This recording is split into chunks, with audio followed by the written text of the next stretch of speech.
Spinal anesthesia is most commonly used for surgical anesthesia for procedures of known duration involving the lower extremities, perineum, pelvic girdle, or lower abdomen. The preparation for spinal anesthesia includes informed consent, availability of resuscitation equipment, presence of an IV access, minimal monitoring standards, and all aseptic precautions. The back is cleaned with betadine solution followed by 70% alcohol. 0.5% chlorhexidine solution can also be used as an alternative. Patient is given sitting position with feet resting on the stool and a pillow on the lap.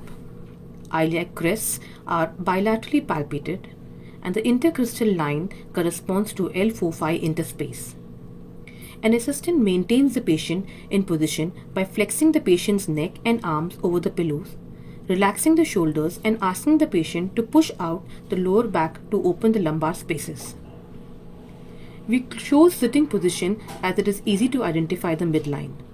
Spinal anesthesia can also be given in lateral position, which is more comfortable for patient and allows sedation.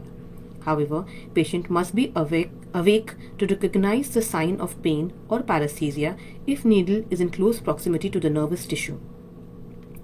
2 to 3 ml of 2% lignocaine for local anesthesia is administered in the midline in the chosen space using a 25 gauge needle.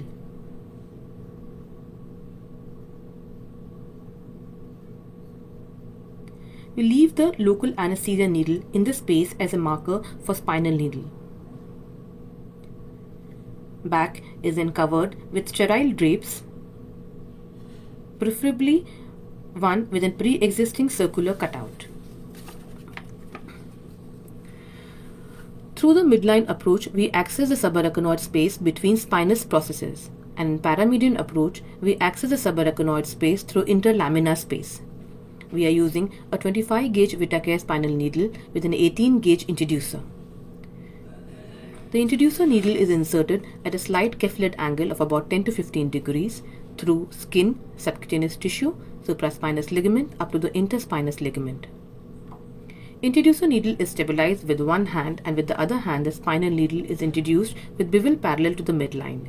Spinal needle is advanced gradually till change in resistance is noted as a pop sensation as needle passes through the ligamentum flava and dura. Stellate is then removed and CSF appears at the hub.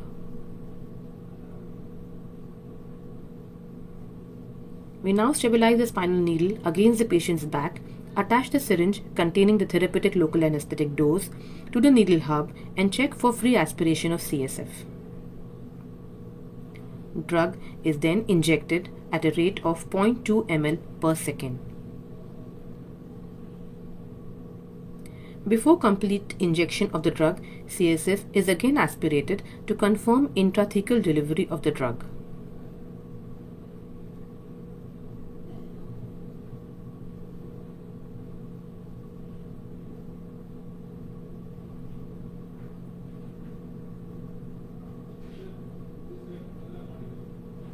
Once the drug is injected, the entire assembly of needle and syringe is withdrawn out as one unit.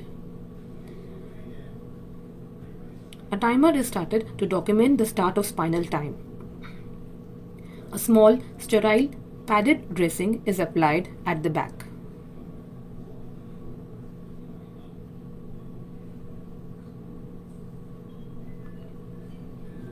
The patient is then made to lie down flat to assess the extent and quality of sensory and motor block along with monitoring of the vital parameters.